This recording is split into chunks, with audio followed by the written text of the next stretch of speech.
Are you ready to have your website get found by the right people? Are you looking to rank at the top of Google so you get more traffic to your website? Are you ready to learn how to use SEO and content marketing to grow your organic traffic?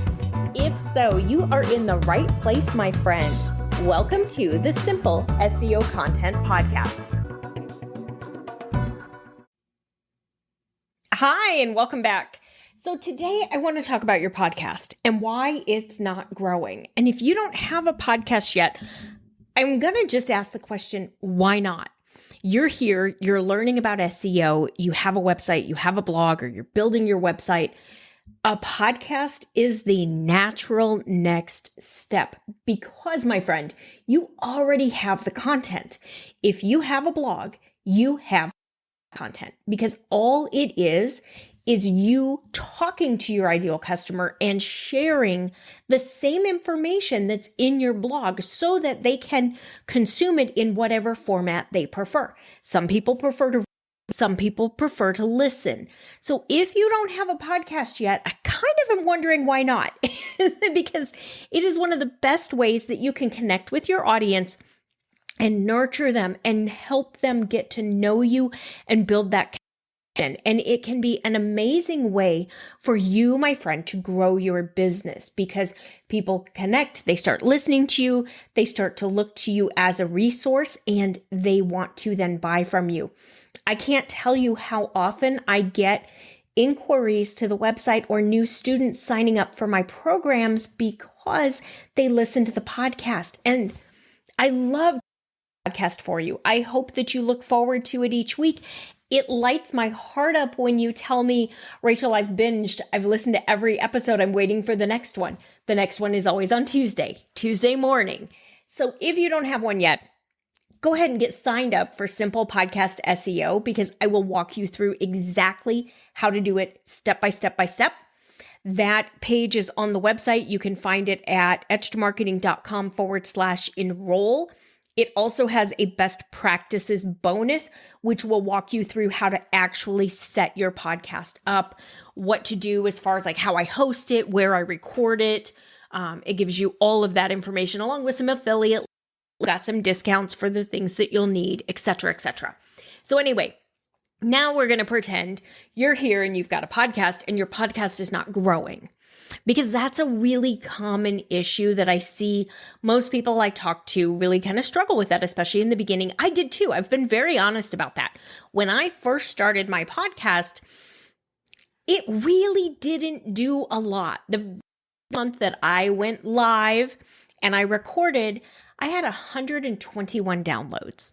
It's not bad, but it's not great. And 121 downloads isn't really going to change the world for a business. But realistically, it's around average. The average podcast that's more than like a month old gets 37-ish downloads per episode, meaning around 140 a month is average. So if you're at that point where you're getting 100, 150 downloads a month on your podcast, congratulations. You are in the top 50% of all podcasters.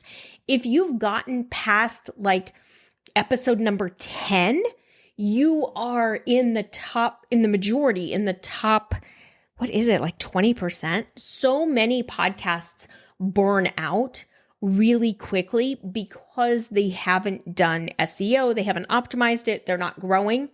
So if you're going to launch one or you have one, or maybe you had one and you haven't really prioritized it, I know I've got a couple of friends that are in that position where it's like, gosh, I have it and I would record it and then it wasn't taking off and then I didn't do it. I didn't prioritize it. And then my Buzzsprout bill would come in and I was embarrassed because I hadn't released an episode and I had a bill to pay and it just reminded me that I hadn't and then it felt guilty. Forget all that, okay? Just commit to, I'm going to start releasing my podcast again and I'm going to learn SEO so that my podcast will grow. So when you are optimizing a podcast, it is easier than Google optimization. It works faster. And the thing that's really nice is that the keywords, I believe, are easier to find and figure out than they are for Google because there's less competition in the podcast app than there is on the website. And we can rank for different terms in a podcast app than we can in Google or even in AI search now. So when you're optimizing your show, you already know with Google, there are specific places where you use your keyword to help Google understand, what that page is about, so they know who to show it to, et cetera, et cetera. It's exactly the same with a podcast. There are certain places that the podcast apps are going to look for information as to what your show is about.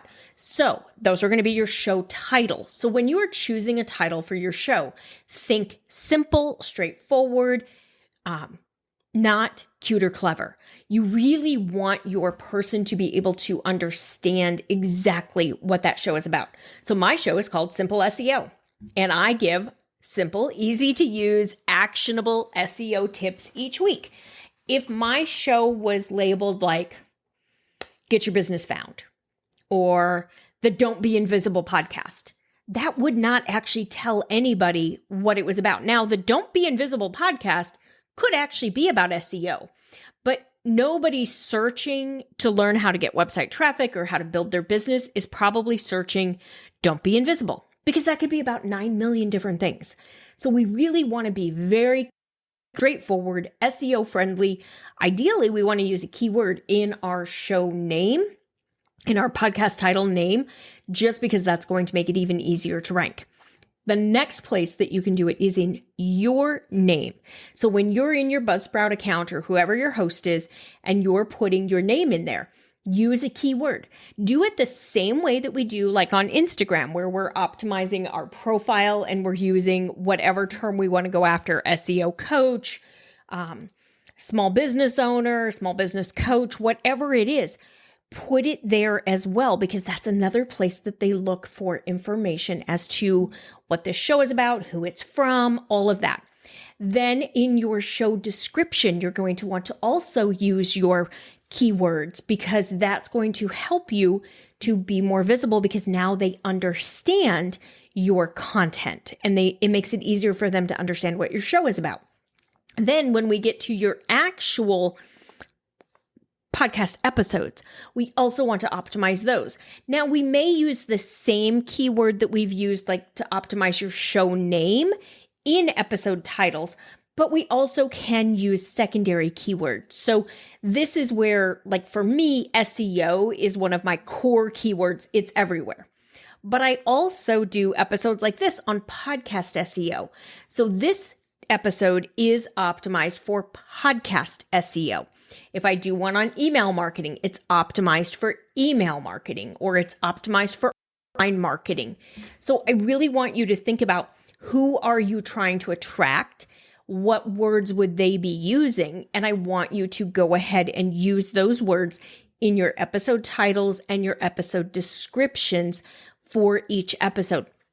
The more content you create that has the keywords, the bigger your foothold is, the bigger that the podcast apps see you and they realize that, oh, you really are about this. And then you have a better chance of moving up.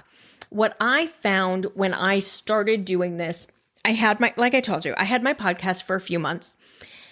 It was growing, but it was not growing as quickly as I wanted. And it was giving me a lot of college radio vibes. So, I went to Cronkite School at ASU and I studied broadcast journalism. And I worked at the student radio station. And there aren't a lot of people who listen to student radio, AM radio, even though it was the late 90s, like AM radio in the dorms at ASU. We didn't have the biggest listenership. And so I would be there and I was a news anchor and I would do the news updates one night a week. And then I was a DJ and I would DJ like on, I don't even remember if it was like Sunday afternoons or something. It was not a primetime slot, but it was college radio. There were no primetime slots. But I would be there and I'd be recording in the studio and I'd be doing the news, flirting with the cute boy. I'm going to be really honest. There was a really cute boy that was on the radio station with me and we did a lot of flirting and it was very, very fun. Anyway, I digress. We all have those moments, those memories from college, right? But we'd be there and we'd be recording and you kind of wondered, is anybody out there? Is anybody listening? And once in a while you might hear from somebody, but it really gave you that feel of, I'm out here, I'm doing this. I don't know if anyone's listening. So in the early days, podcasting felt that way because I was getting, like I said, 30, 40, 50 downloads per episode, which, yes, people were downloading it, but it was such a small number. It didn't feel like it was really growing. Having been in SEO for so many years, it was just like, there has got to be a way to optimize this thing. Like, there has to be a way. So I dug in, I figured out what the best practices were, and I started doing it. And within 90 days, my show downloads were 5 times what they had been. Like, they just started to spike. And then it continued, and another like 5x above that. And I have continued to grow now. My show passed the 2-year mark in February. So we're about 3-4 months into the 3rd year. And my downloads continue to grow each month. Every week, I see more and more people coming in. I have new listeners. I have, looking at all the engagement metrics that I teach you to look at in Simple Podcast SEO. Everything is there. Everything's trending the right way. But the other thing that I know is that a lot of you who listen to the podcast join the course. You reach out and you ask me about business coaching because I don't know if I've told you, but I am doing just a little bit of business coaching, taking on a handful of clients at a time, working with you one-on-one over a course of 12 weeks, really helping you to figure out what you're doing with your business. So if you want to launch a course, but you're not sure how to do it, or you're not sure how to put a marketing plan together, or you don't really know who your ideal customer is, you really just wish you had the budget to hire a marketing director or a CMO, I am offering that. But like I said, very small, very select group of people. I'm not really advertising it on the website. But it's for you, people in my world who listen to the podcast, etc., because we have a better relationship. I love you and I love getting to know you and know more about your businesses. So I love it when you tell me I listen to this podcast all the time and it's so helpful. And that's what a podcast can do for you, for your business as well. So if you're ready to work on your podcast, you want to launch one, you want someone to help you and walk you through the process of launching a podcast, we can do that. You want to learn how to do it and take the course, Simple Podcast SEO is there for you. We can get this going, whether you have one now or not. We can get this going and growing and turn it into one of the best marketing and nurture channels for your business. It is amazing the difference that a good podcast can make. I want to thank you for being here again this week, and I will see you next week. Bye for now. That's all for today's episode of the Simple SEO Content Podcast. I want to thank you so much for joining me. Make sure you visit my website, etchedmarketing.com, and visit the freebies tab. Right there, you're going to find the SEO Content Quick Start Guide along with the free SEO class. So you'll have everything you need to know to get started with SEO and content marketing. Then do me a favor, if you wouldn't mind, if you would do a rating and a review of this podcast on your favorite platform. That would really help spread the message, and I do greatly appreciate it. If you have any questions, you can always DM me on Instagram at Etched Marketing Academy, and I will see you right back here next week.